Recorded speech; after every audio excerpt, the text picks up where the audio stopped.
sweet like a buttercup. You're a Barbie doll. Show them all what I'm made of. Strut down the hall. Won't stop till I get enough. All right, welcome back to the deep dive. You wanted to know more about that Arsenal loss to West Ham. Right, yeah? More than just a loss. I mean, this thing really shook up the Premier League title race. Absolutely. So we've got the Sky Sports match report and some of their analysis, and we're gonna dive into it. Yeah. This is one you're gonna want to stick around for. Yeah, this was not just a loss. This was a potential knockout punch. You know, Arsenal walked into this match 8 points behind Liverpool, desperate, I'm sure, to close that gap. Yeah. And now they're staring down the barrel of an 11-point deficit if Liverpool wins their next game. 11 points. Are we even calling it a title race at that point? That's the question, isn't it? You know, we have to look at the psychological impact, too. This kind of defeat can really do a number on a team's confidence, especially when you consider, you know, the context Right. leading up to this game. So let's rewind to that moment. Jarrod Bowen's header in the first half. Yeah. I mean, it felt like somebody just let the air out of the Emirates. It exposed some real frailty in Arsenal's defense. You know, we've got to talk about Calafiori, Rice, and Gabriel. Their marking was all over the place. Yeah, yeah. Bowen just ghosted in and punished them. I mean, it's comical almost if you look at the stats. Right. Arsenal with 20 shots, West Ham 5. You think Arsenal are the ones celebrating? Well, this is where the deep dive gets interesting, right? Yeah. Of those 20 shots, only 2 were on target. Oh, wow. It's not just about quantity, it's about quality.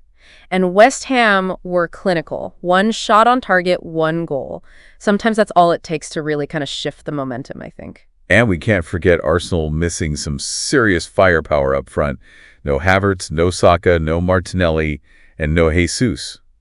I mean, that's like trying to win a race with your shoelaces tied together. Absolutely. I mean, starting Marino up front after, you know, that brace against Leicester was a gamble. Yeah. And Arteta, while he is a master tactician, even he couldn't conjure a miracle this time. I mean, the substitutions, though, bringing on 2 left-backs when you're chasing a goal. I mean, was Arteta playing 4D chess here, or was that pure desperation? I think it highlights the lack of options he had on the bench. You know, Arteta was just trying to cook some chaos, hoping for a lucky break. But let's be honest, it reeked of a manager scrambling for solutions. It really did. And then, to make matters worse, the red card.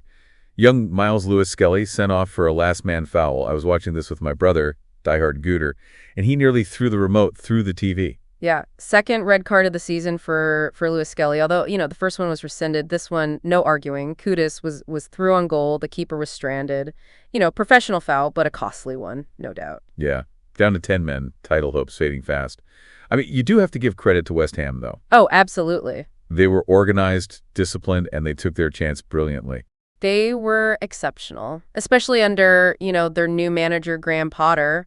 You know, this is their 2nd win in a row at the Emirates. 2nd win in a row. Yeah, not many teams can boast that.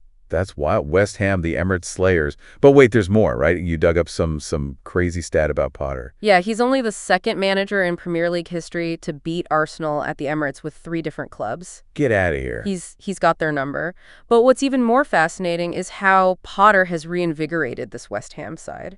You know, they're playing with a confidence and purpose. We haven't seen it in years. All right, so we've set the scene. A demoralizing defeat for Arsenal, a tactical masterclass from West Ham. But let's go deeper. Let's analyze those tactical shortcomings that led to Arsenal's downfall. Yeah, this is where things get really interesting. It wasn't just about the main players.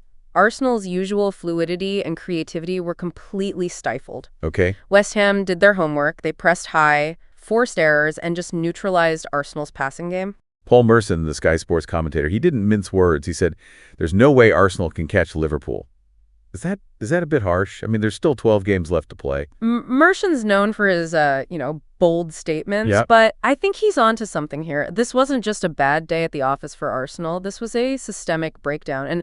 And remember, they haven't exactly been watertight defensively this season. Right, right. You know, their strategy has been to outscore opponents, not to grind out 1-0 wins. Yeah, and West Ham basically flipped the script on them. They defended resolutely and then hit them with that sucker punch. Exactly. And that's the worry for Arsenal fans. Can they adapt? Can they find a plan B when their main attacking threats are sidelined? We know you have the answers, but we'll save that discussion for part 2 of this deep dive. Sounds good. Let's be clear. Arsenal are in a fight now, not just for the title, but for a top 4 spot. Oh, wow. Teams like Tottenham and Manchester United are breathing down their necks. Okay, that's a point I hadn't even considered. So we're talking like existential crisis territory for Arsenal? Not quite, but the pressure is definitely on. Let's look at the remaining fixtures. Liverpool have a relatively smooth run-in, but there are a couple of tricky away games that could cause them problems. You're thinking about that trip to Old Trafford, right?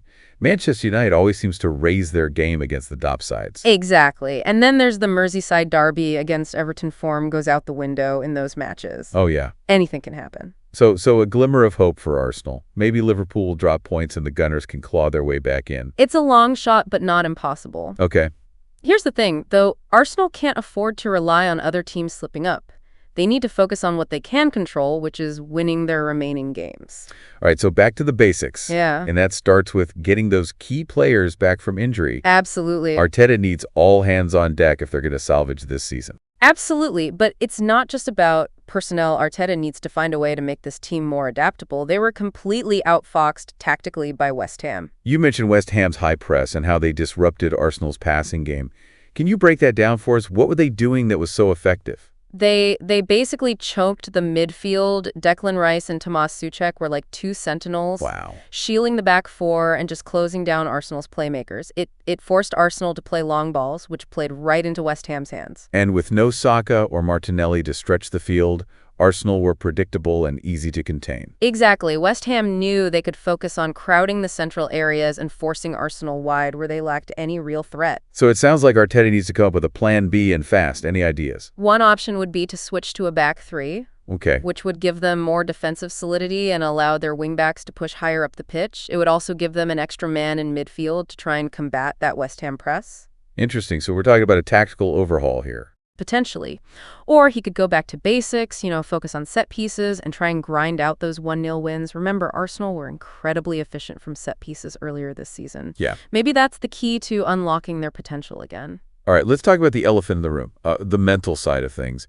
How do you think this loss has affected Arsenal's morale? They have to be hurting. To lose at home against a team they should beat in such a crucial match, it's a huge blow. It's all about how they respond now. Do they let this defeat define their season, or do they use it as fuel to come back stronger? You know what they say, sometimes you need to hit rock bottom before you can rise to the top? Cliché, but true. Look, Arsenal have a talented squad, a brilliant manager, and a passionate fan base. They have all the ingredients for success, but they need to rediscover that belief, that swagger that made them title contenders in the first place. Yeah, I remember watching that game against Manchester City earlier this season. Right. Arsenal were phenomenal, playing with such confidence and intensity. It felt like they were unstoppable. That's the Arsenal we need to see again. The team that's not afraid to take risks, to press high, to attack with flair and purpose. The team that believes they can win every game. So in a strange way, this loss to West Ham might be the wake-up call they needed. Maybe it's a harsh lesson, but sometimes those are the ones that stick with you the most. This is a test of character for Arsenal. The next few games will tell us everything we need to know about their title credentials. Before we get too carried away with Arsenal's woes, can we rewind and give some credit to West Ham and their new manager, Graham Potter? Of course, it's easy to focus on the loser in a match like this, but West Ham were absolutely brilliant. They were tactically disciplined, defended resolutely, and took their chance when it came. We ought to mention their impressive record at the Emirates. But what impressed you most about their performance? It was their work rate and their organization. They were like a well-oiled machine, each player knowing their role and executing it perfectly. It was a masterclass in defensive football. And Aaron Wan-Bissaka, he was like a brick wall on that right side. Sky Sports gave him an 8 out of 10, and I think he deserved every bit of it. His assist for Bowen's goal was world-class. Yeah, some might argue that 8 is a bit generous considering he wasn't as involved in the second half, but his impact on that first half was undeniable. He completely shut down Arsenal's left side. Okay, so West Ham, the unlikely giant slayers. This is why we love the Premier League, right? Anything can happen. Okay, so we've analyzed the tactics, we've dissected the performances, and we've explored the potential fallout from this result. But I have to ask, is there any way back for Arsenal? Can they actually pick up the pieces and mount a serious title challenge? That's the million-dollar question. Honestly, it's tough to say. I mean, the odds are stacked against them now, but let's play devil's advocate for a moment. Okay. What would need to happen for Arsenal to pull off a miracle comeback? Okay, I'm intrigued. Give me some hope here. First, they need those injured players back, and fast. A fully fit squad is crucial, especially with that congested fixture list ahead. Yeah, that's a no-brainer. But even with a healthy squad, Can they overcome that mental hurdle? I mean, this loss, it felt like a real gut punch. That's where Arteta's leadership will be tested. Yeah. He needs to rally the troops, instill belief, and remind them what they're capable of. Remember that early season form? Yeah. They were playing with swagger, confidence. Yeah, like they could beat anyone. They need to rediscover that mentality. I'm picturing Arteta giving one of those epic pregame speeches right now. But it's going to take more than just words, right? What tactical adjustments can he make to get them back on track? Well, he needs to find a way to make them less predictable, Okay. less reliant on those individual sparks of brilliance from Saka and Martinelli. Maybe it's time to experiment with different formations, different personnel. I mean, he tried that double left-back substitution against West Ham, and it didn't exactly work out. True, but that was a desperate move in the dying minutes. I'm talking about a more fundamental shift. Maybe it's time to unleash the Balogun we saw glimpses of last season. Right. Yeah. Give him a run of games. Let him be that target man, that battering ram up front. You know, that's an interesting thought. Balogun has that raw talent, that hunger to prove himself. Maybe this is his chance to really shine. Absolutely. I like and let's not forget about set pieces. Arsenal were lethal from dead ball situations earlier this season. They need to rediscover that potency. It could be the difference maker in those tight games. So we're talking tactical flexibility, rediscovering their set-piece magic, and, of course, that mental resilience. But there's one more factor here, right? Liverpool have to slip up. Absolutely. Arsenal's fate is no longer entirely in their own hands. They need Liverpool to drop points, and not just once or twice. We're talking a significant stumble from the Reds. Yeah. Do you see that happening? I mean, Liverpool have been a machine this season. They've been impressive, no doubt. But there are cracks in the armor. Their defense isn't as solid as it was last season, and they've shown a vulnerability to counter-attacking teams. So you're saying there's a chance. However, slim. Look, I'm not making any predictions. The Premier League is a wild beast. Right. Anything can happen. But if Arsenal want to make this a title race again, they need to win out, pray for some Liverpool slip-ups, and hope for a miracle. I think that's the perfect way to sum up this deep dive.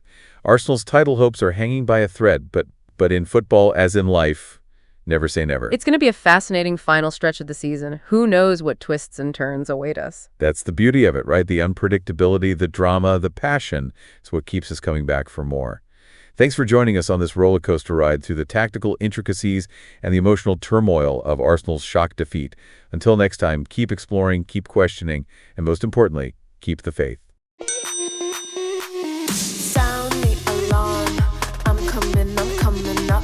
We'll have a ball. I'm sweet like a buttercup. You're a Barbie doll. Show them all what I'm made of. Strut down the hall. Won't stop till I get enough.